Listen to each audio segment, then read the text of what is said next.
Pozdravljeni, ponedeljek je in čas je za športni pogled na spletni strani delo.si. Beseda bo tekla o nogometu, z menoj je Gorazd Nejedli. Pozdravljen. Pozdravljen.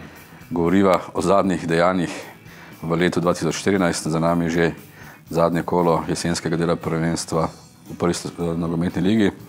Domžale na vrhu, blizu zadaj Maribor. Kaj napoveduješ za pomlad in kako ocenjuješ tole jesen? Odličen razplet finiša, imenitna napoved za pomlad, samo z obrnjenimi vlogami. Ne verjamem, da bodo Domžale zdržale. Celjani so odvisni od prestopnega roka, kdo bo odšel. Maribor pa bo po vsej verjetnosti ujel ritem. Spet prvak. Tako. Kaj pa Olimpija? Ni možnosti. Ni možnosti. Preveč je odvisna od enega, dveh igralcev in tudi ni urejena tako, kot na zunaj izgleda, da je. Kaj se je zgodilo z Domžalami? Bile so močno v vodstvu, zdaj le še 3 točke s tekmo več kot Maribor, torej že zadeva malo da ni izenačena. Domžale igrajo svoj vrsten slog igre, poln fizike, dinamike. Ni tako všečen za ljubitelje igrivega nogometa, je pa zelo učinkovito. Na dolgi rok pa takšen nogomet pusti posledice. In Domžale so v finišu sezone plačale davek ostrega tempa, ki so ga igrale skozi jesen. In tudi pri čemer so izkoristile nekakšen nepoznavanje Maribora, Celja in drugih izzivalcev ali kandidatov za vrh, niso računali, da bi Domžale lahko s tem slogom tako daleč prišle. In ko so jih nekako naštudirali, je tudi kakšen poraz prišel? Niti ni problem v tem, da so jih naštudirali, predvsem oni niso bili več tako učinkoviti. Že pogled na lestvico strelcev kaže, da je njihov najboljši domžalski strelec Anev s 5 goli, niti najboljši posameznik Parker, ki je pri 4 golih. To kaže, da igrajo specifičen nogomet in da ni odvisno toliko od posameznikov kot od kolektiva. Vendar na določeno rok, daljši rok pa je vendarle veliko odvisno tudi od posameznikov. Domžale pa mislim, da še nimajo teh mojstrov, ki bi lahko nagnili jeziček na tehnici na njihov stran. Kako bi ocenil Maribor v tej jeseni? Veliko pretresov je bilo, porazov pred tekmami Lige prvakov. Toplo, hladno, v pričakovanju tekmovanja na 3 frontah. Pri čemer je treba še omeniti, da je kar dobro speljal neko pomlajevanje.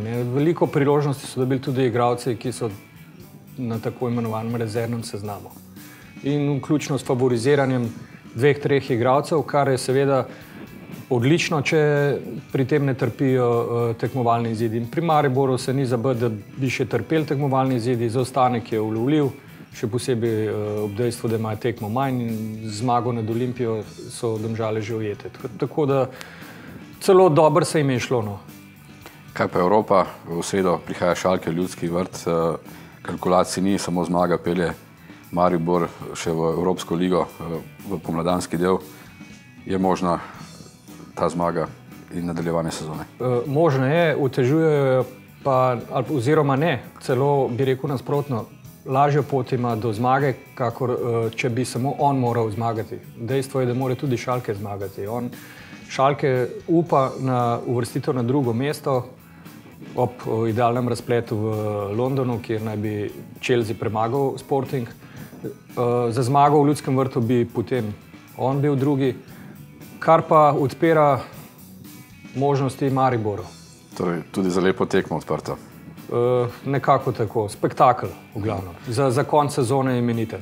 Schalke pa prihaja v dobri formi. Prihaja v dobri formi, spet specifičnim nogometom v Bundesligi pod taktirko Di Matteja. Igrajo zelo preračunljivo, bi rekel. Vse statistični kazalci kažejo na podrejeno vlogo v igri. To da zelo učinkovito. Nasprotniki imajo ponavadi več strelov, večjo poseso žog. Skratka, vse, kar vrednoti napadalca od nekoga, ki se brani. In Schalke je očitno moštvo, ki prepušča igro drugim. Tokrat pa proti Mariboru si ne bi smel privoščiti, da bi Maribor narekoval igro. Sicer pa tudi Maribor ni moštvo, ki bi narekovalo igro v Evropi. To mora početi doma. In kako se bo Šimundža lotil, misliš, Schalke? Tako kot ostale tekme. Maribor bo enostavno začel v drugi prestavi. Če bo preživel uvodnih 20 minut, bo lahko prestavljal više. Svojih 5 minut pa bi lahko dočakal v finišu tekme pri ugodnem izidu nič proti nič, ko bodo tudi tekmeci že utrujeni in morda načeti. Tvoja napoved? Ja, recimo, da bo 2-1. Za Maribor? Za Maribor. Hvala, Gorazd. Prosim. Lep pozdrav. Ja.